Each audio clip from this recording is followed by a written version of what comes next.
ku lunaku ng'oli musanyufu ng'owuliriza Kaliisoliiso w'emizannyo wano ku Kyabasa nja kukyusibwa MTN.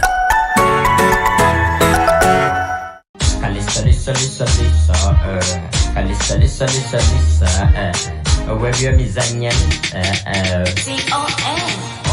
Obe kimanyo buye Nsomelanze Ebyo mizanya gakoloka genjagala Agoka wenjata wakwansa Wiki nawe kaya katyange Afisi dayana nkuvuga murai Obata sobola kudina batuwe pa fast Agalege wagura Mura nödize Imwe kaba mpuliliza Imwe kaba nkozesa obubali Imwe kaba mpuliliza Kaliisoliiso Mwe nödize Imwe kaba mpuliliza Imwe kaba nkozesa obubali Imwe kaba mpuliliza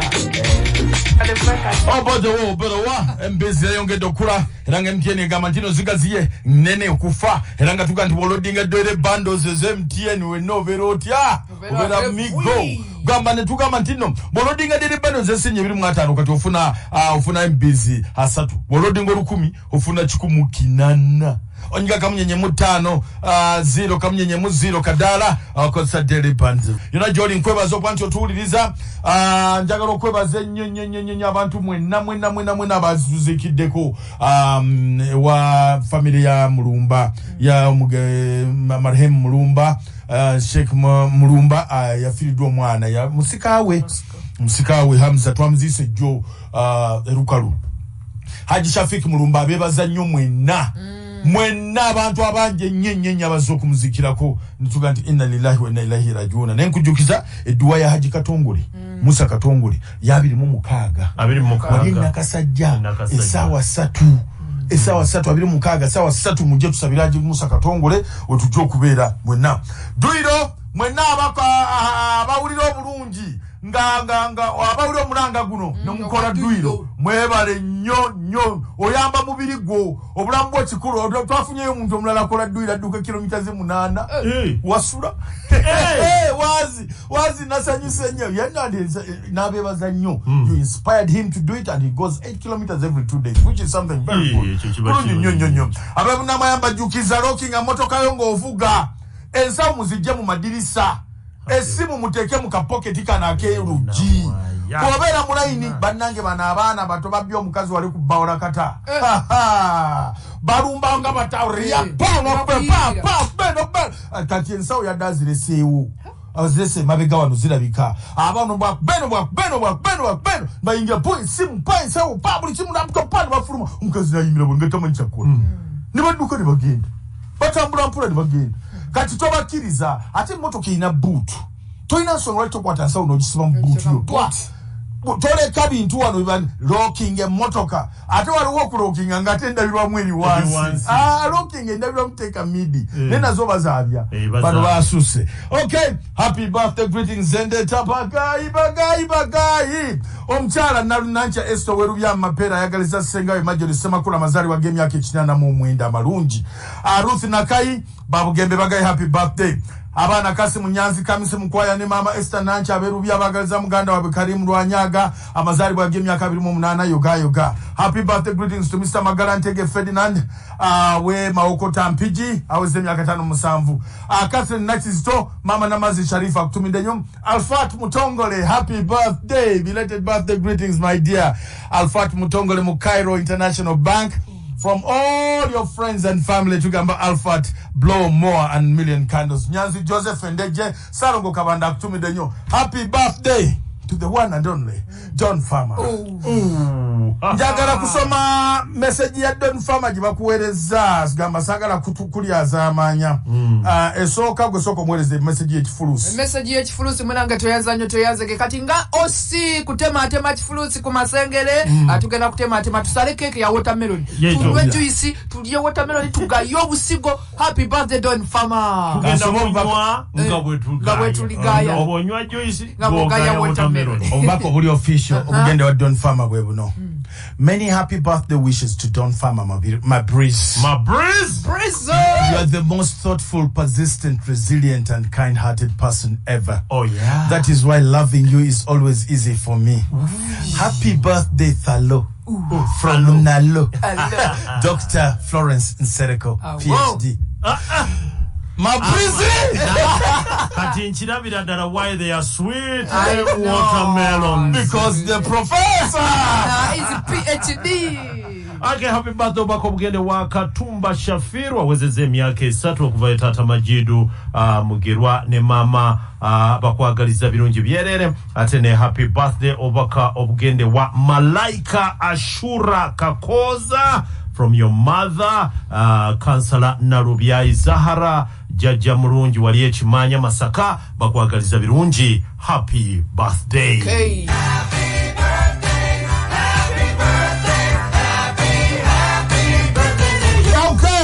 Sambazuku sambagamba tukole muve mkwebaka embera kati yakola ensi yonna yaggulagula ate jukira tutegeka betegeka mbimanyino lw'ensonga eyo tukole mwemwe kabategera omulamwa gw'okusevinga n'okukolera wamu ng'abantu abawamu mkujukiza negamba ntya mkulumbeera ze akagudo kaffe kano akayita ku college akayita ku St. Lawrence akambuka katabuse kayononese tuyisize mu kiguleda onyigenyigewo ekinnya kiri mu kasubi nabulagala awo abebuwate bafa abekekasanga tibafa nakawuka bafu ndozo tegedde naye akatuyitire mu meya mberaze naye kano nabulagala kafunda kalimu ebinnya emmotoka yekatera alire bagiriza bwe bati ne basinene kati don farm ekifulusi kyatwadde neraliikiridde ate okijja kuyamba olwo kati ebeetuulira ate naasimbula si enene kofi yagamba munjoleza ku singi nkitukuza kama jina ku Batvale Theatre bali mdagira ali wamu ne female performing artist Uganda muzanyu gabaita biswanka the fracas Saturday and Sunday jangola bendo bakazi berere. This is an all female cast. Bananduja Mariam Dagire Nabagereka Farida Jinna Katwa Sophie Gombi Alia Namfuka Iron Turo Bona bagenda kwayo Farida yeah. Dr. Mkebeza situation nkujugiza mkwano gwange siri mu bulwadde bukyaluma era gyebuli mulekera awo mu abasajja n'abalenzi abapimisa amaaso genda okebeze genda mwekebere omanye embeera iweri kye kimu ne kansa genda bakebere omanye embeera bakujja nyenga bukyali COVID-19 abana bayize naye njogere y'obulaba alaba omuwala natandika kugungu kuba mwekebeze ate nayogera ebintu aba COVID-19 balina nno kiboogera bozwa boyambala mask simanyi bakwogera batya nja kibabuulira nega bakujerega oyambadde mask Mbakujiregera dana ekyo va ku mask ba MP bambi twongera okwegayira babate okuleni ne Russia ndoza kyo kitegere ekiriyo taata olutalo tukirabira ku sabuni tamunaba era nga boyogedde tukyali kuwalala ukumsulta nzo pasiba eddako yeriwa endulu mama sente nga sibuse yeba nayi sabuni ngakula kano gumukanana tatunaba yo byeyongera sabuni yeyo amafuta agagande wagulu emiwendo gy'ebintu girinye bannange girinye NSSF tubulire ati NSSF kati tulinga bagobye 10 ati application gataweza sente taziwezaayo emyaza yetaweza mirundi 12 awe wali jege nga toweza mirundi 12 wali jege tegwa kwanga weza 12 bafudde n'ababanga kinga weza 12 wali jege dadi entebe zaffe ziri ku entebe ono yadde yankoledde bampadde entebe waliyo n'omulala omwami yankubidde nagagenda kumpa entebe ddala 5 Dr. Luna mwandi yampadde entebe 5 mbadde nga kozaiza NSSF katwazivuddeko esente entebe z'NSSF nakizudde nga tezirina okukola ebirala kati Dr. Mwanje bwe yaleese kino nenga kansooke engobe kino nga bwe nninda ziri zigenda mu Range Rover naye ate awo bamutuufu zigende mu Range Rover awo nkukooneramu awo oba oŋŋamba Range Rover nkuwulira tukedde wano gwe manye emyaka nga tukeera wano owange mva kusoma Makerere aba micho balwanye n'abayuweji ninsanyuka kali kinkumyewo kali kyayokulwana Makerere waliwo entale zitalina kugwa Makerere nti Lumumba etegeragana ne North Court bano baali babyonoona nga owa Lumumba ayita ku North Court aba nwagituuma nsibirwa nga babyonoona owa North Court ayita ku Lumumba n'ayitako mpite kubeera n'ettaaga ntono wati towerezayo vabatirale bagongomu naye munayi ndi musanyufu balwanye wawulire bwe bayibye egasi sirinda edinda mu irwaliro bayibye sirinda State House Montaning Unity enoonya batwala zigasi sirinda za gani bazirayiwaire endali Uganda olemwa wadangi bana njagala okutereza kino waliwo amawulire agawandiise mbu aba MP ba Buganda bagobye parish development model nedda basabye busabye ekyuseemu munda ffe tusinga abantu obungi ate ffe tusinga sente ntono mu parish ziri mu kyokka kyebateresiza ne that's a very misleading headline bagayi mukyuseemu kutolako nga mulina ebindi byemwenda otukola Ligi ya Uganda olunaku lwajja empira gyazanyiddwa Wakiso ate no mwasubiddwa okulaba omupiira akubye Embalala City gole 3-kwemu olowooza batukubye so 3 namba babadde mulinga abanywa caayi omwana Ivan Bogere bambi yakubye gole yadde nu yalabe gole just a simple misunderstanding between who and who for us tumaraga greater but we are tumaraga for us in the movement we retire akati otakufura baba kubye de batuka bisayo wakati de baba magamagale fo mwana katale tesima gambe gamba no Ligi y'abakyala Uganda mataziro tolo emu omwana Sumaya komutali yakubye nina abantu abasanyufu ennyo erwa UH ne micho okulwana bagobya nti mu university yabagobya yabasuspendise naye Kawempe 0 Rines emu atenga mu Uganda couple lwakwatiddwa round of 16 egimu ku mpira gino okulindirira waliwo Premier League Derby Olutalo Bright Stars ngezanya timu ya Bull Wakiso Giants ejja kuzanya UPDF atenga Vipers ejja kuzanya timu ya Kataka FC Ondu Paraka ejja kuzanya anaitwa wakati wa timu ya Villa ne timu ya Express empira gino gya kuzanyibwa wakati w'ennaku z'omwezi 22 omanyi abadde ku draws kufufa Ibravo Wembo yana kufufa olimba yayogedde bigambo yebazizza nnyo okumuleka baza bannaskoti bayibanga batya not good I am a bachelor boy summer holiday ubundi yali wa Northcote Oscar Martin yali wa Oscar ne David Ziwoyo nina Field Marshal Elvis Mulimba Mulimba yali Field Marshal Philip Luswata mfenga tulieno wanywa kagundi kati Naiwa my boy lollipop wabina my boy ebyo babigana Makerere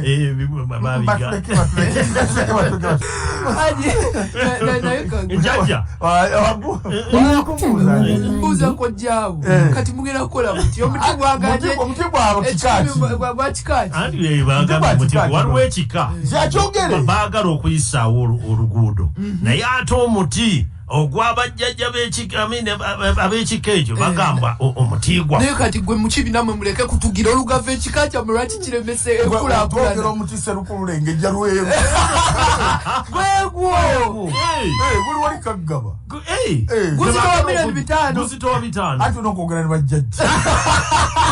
tubakyayogera nabo kakati bajjajja tubasasule ceke tubakoleze mobile money twogerageraje nekojja tetwasazeewo emizimu gy'olugavu gyogeraganye nekojja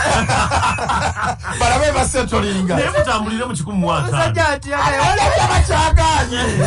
serukululengejja lweru simanyi gunangwera muti gwa myaka 5 kusaba milioni 5 anti buli mwaka gwa nusu okay mipira ja leta mu bwavu leero kamba twale mu bwavu olaba mutitu kyabuyiira tukyatuula ng'ekika tuteese ku nsonga za sserukulu ng'onoolebera mwavu bwe ssente zo zisuubire mu bajjajja babanja ssente zo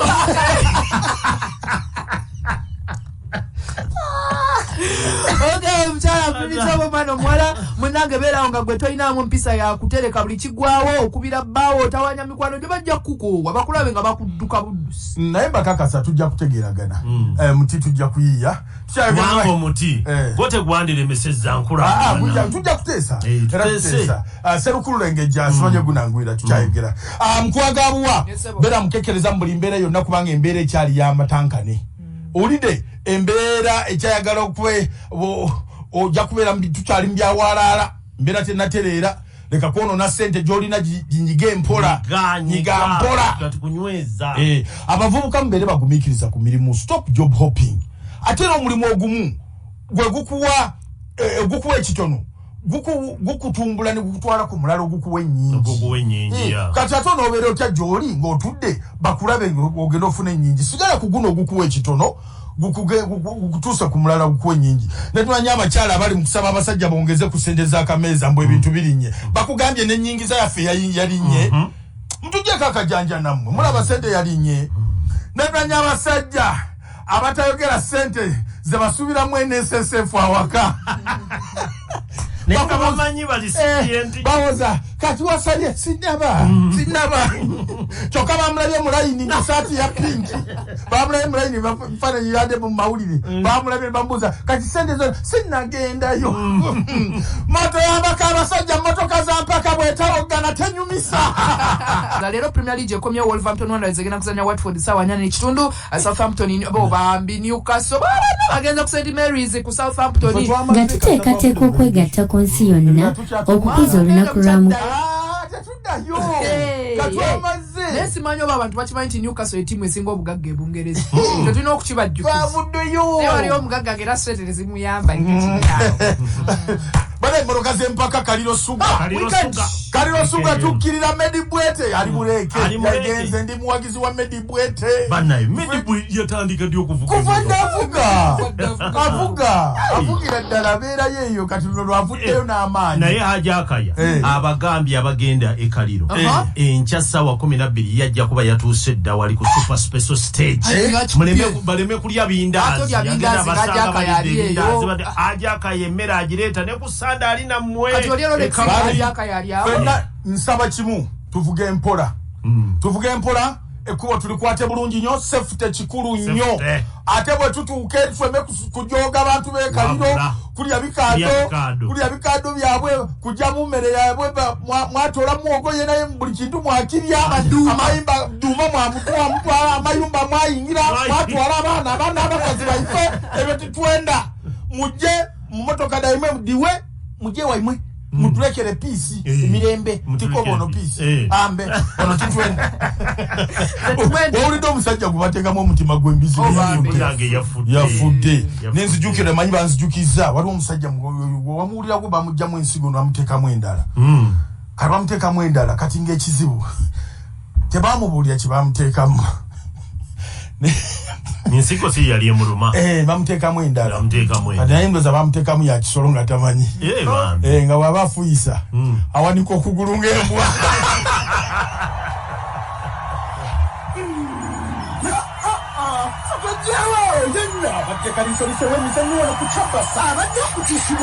MTN